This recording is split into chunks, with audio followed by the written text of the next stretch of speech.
இறையேசுவில் பிரியமான சகோதர சகோதரிகளே, நமது ஆண்டவர் இயேசு கிறிஸ்துவுடைய திருப்பெயரால் உங்களுக்கும் உங்கள் குடும்பத்தில் இருக்கிற அனைவருக்கும் அன்பும் சமாதானமும் மகிழ்ச்சியும் உண்டாவதாக. அன்புமிக்கவர்களே, இன்றைய மன்னாவனுடைய உறவுகளே, இந்த செய்தியினுடைய தொடக்கத்திலேயே உங்களுக்கு ஒரு முக்கியமான செய்தியை உங்களோடு பகிர்ந்து கொள்ள விரும்புகிறேன்.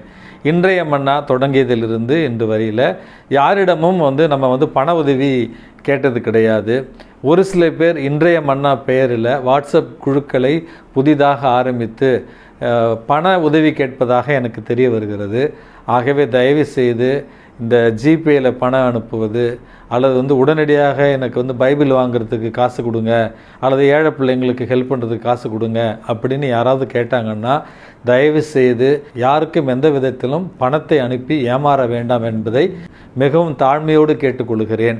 உங்களுக்கு இன்றைய மன்னாவுக்கு அல்லது இன்றைய மன்னா சார்பாக இருக்கிற முதியவர்களுக்கு உதவி செய்ய வேண்டும் என்றால் இந்த இன்றைய மன்னாவினுடைய யூடியூப் வீடியோவில் வருகிற 2 செல்ஃபோன் நம்பர் இருக்கிறது. அந்த நம்பர்களுக்கு முதல்ல தொடர்பு கொண்டு பேசி நான் தானா அப்படி என்று நீங்கள் அதை உறுதி செய்த பிறகு ஏதாவது பொருள் உதவியோ பண உதவியோ யாருக்காவது செய்ய விரும்பினால் நீங்கள் என்னிடத்தில் பேசிவிட்டு உதவி செய்யுமாறு அன்போடு உங்களை கேட்டுக்கொள்கிறேன். யாரிடமும் தேவையில்லாமல் பணத்தை அனுப்பி ஏமாற வேண்டாம் என்பதை மிகுந்த தாழ்மையோடு உங்களை நான் கேட்டுக்கொள்கிறேன்.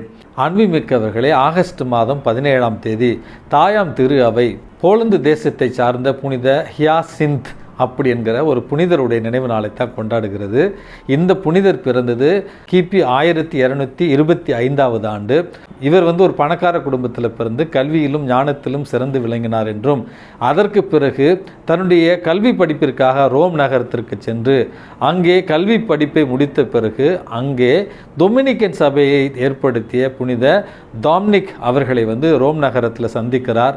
அவருடைய மறைவுரையால் கவரப்பட்டு புனித டொமினிக் அவர்கள் தொடங்கிய டொமினிக்கன் துறவற சபையில் தன்னையும் ஒரு உறுப்பினராக இணைத்து கொண்டு அந்த சபையில் திருநிலைப்படுத்தப்பட்ட குருக்களில் அந்த சபையில் குருவாக திருநிலைப்படுத்தப்பட்ட துறவற குருக்களில் ஒருவராகவும் இவர் இருந்தார். போலந்து தேசத்தினுடைய இந்த புனித டொமினிக் துறவற சபையினுடைய முதல் குருவானவராகவும் இவர் இருந்தார் என்று இவருடைய வாழ்க்கையில் நம்ம பார்க்கிறோம். அன்புமிக்கவர்களே, வாழ்நாள் முழுவதும் இறை வார்த்தை அறிவிக்கிற ஒரு பணியிலும் அன்னை மரியாள் பக்தியை பரப்பின ஒரு குருவாகவும் தான் இவர் அறியப்படுகிறார். பல வேளைகளில் துன்பங்கள்லாம் சூழ்ந்திருந்த நேரத்தில் அன்னை மரியாளுடைய பரிந்துரையால் பல அதிசயங்களையும் இவர் செய்தார் என்றும் இவருடைய வாழ்க்கையில் நம்ம பார்க்கிறோம். இவரை பளு தூக்குபவர்களுடைய பாதுகாவலராக அறிகிறோம். ஏன் என்னத்துக்காக பளு தூக்குபவர்களுடைய பாதுகாவலர் என்று இவருடைய வாழ்க்கையில் கொஞ்சம் வாசிக்கிற பொழுது, ஒரு முறை அன்னை மரியாளுக்காக நேர்ந்தளிக்கப்பட்ட ஒரு ஆலயம் தாக்கப்பட்ட பொழுது அங்கிருந்த அன்னை மரியாளுடைய சொரூபத்தை தனி ஒரு மனிதனாக இவர் சுமந்து சென்ற ஒரு காரணத்தினால் பளு தூக்குபவர்களுடைய பாதுகாவலராக இவர் அறியப்படுகிறார்.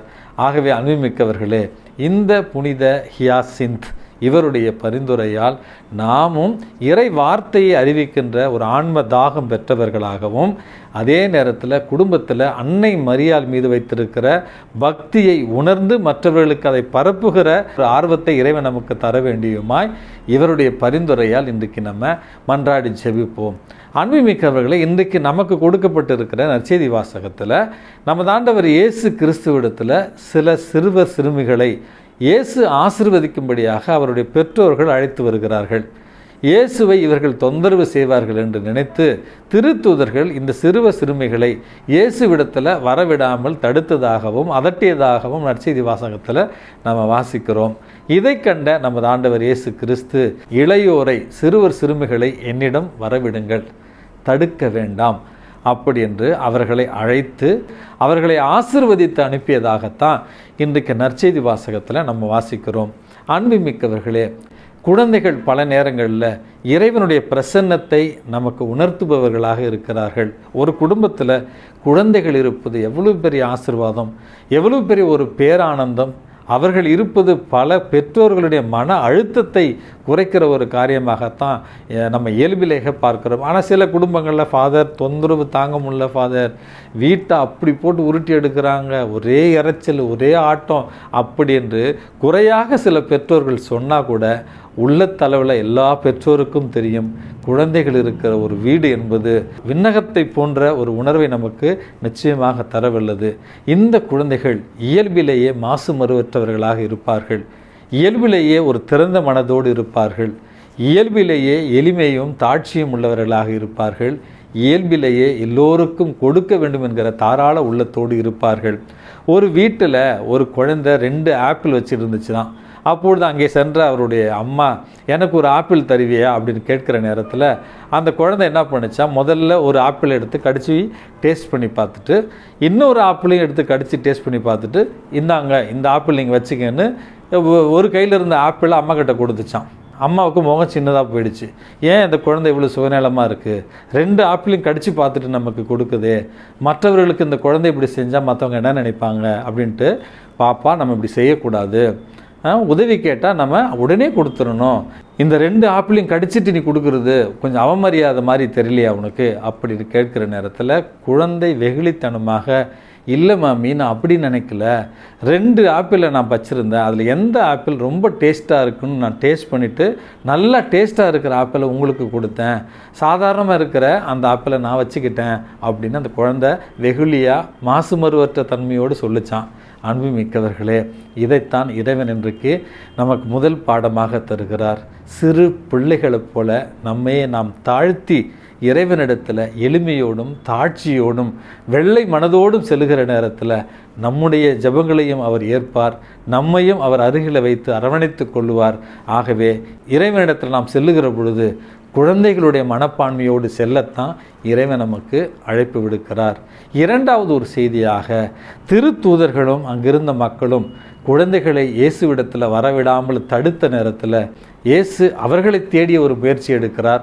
அவர்களை என்னிடம் வரவிடுங்கள், அவர்களை தடுக்க வேண்டாம் அப்படி என்று சொல்லுவதன் மூலம் இந்த சமுதாயத்தில் ஏழைகள், எளியவர்கள், கைம்பெண்கள் மற்றும் ஆதரவற்றோர், சமுதாயத்தில் கடைநிலையில் இருப்பவர்கள், யாருமே உதவிக்கு இல்லாமல் இருப்பவர்களுக்கு நாம் உதவி செய்ய வேண்டும். கடவுள் எப்படி ஏழைகளின் சார்பாக இருக்கிறாரோ அதே போல் எல்லா இடங்களிலும் நாம் ஏழையரின் சார்பாகத்தான் இருக்க வேண்டும். அப்படி நாம் ஏழையரின் சார்பாக இருக்கிற நேரத்தில் இறைவனைப் போலவே நாமும் மாறுகிறோம் என்கிற அழகான இரண்டாவது செய்தியையும் இன்றைக்கு இறைவன் நமக்கு எடுத்து தருகிறார். மூன்றாவது ஒரு செய்தியாக, அன்புமிக்கவர்களே, இறைவனிடத்தில் இன்றைக்கு பெற்றோர்கள் தங்களுடைய பிள்ளைகளை அழைத்து வந்து அவர் ஆசீர்வதிக்கும்படியாக கொண்டு வருகிறார்கள்.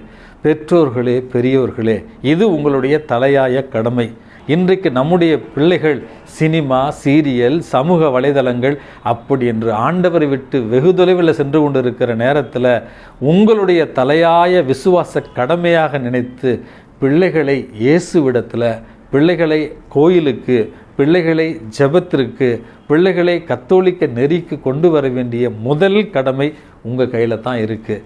காரணம், நீங்கள் உங்கள் கடமையை செய்தால் கடவுள் அவருடைய பங்குக்கு நம்முடைய பிள்ளைகளுக்கு ஆசீர்வாதத்தை கொடுத்து அவர்கள் நமது பிள்ளைகளாக, ஒழுக்கமான பிள்ளைகளாக, விசுவாசம் நிறைந்த ஒரு பிள்ளைகளாக, எதிர்நோக்கு உள்ள ஒரு பிள்ளைகளாக, பிறருக்கு உதவி செய்கிற ஒரு பிள்ளைகளாக மாறுவார்கள் என்கிற உறுதியைத்தான் இறைவன் இன்றைக்கு தருகிறார். ஆகவே இந்த அருமையான நாளில் இறைவன் நம்மை ஆசீர்வதித்து நம்மை கரம் பிடித்து வழிநடத்த இன்றே மன்றாடுவோம்.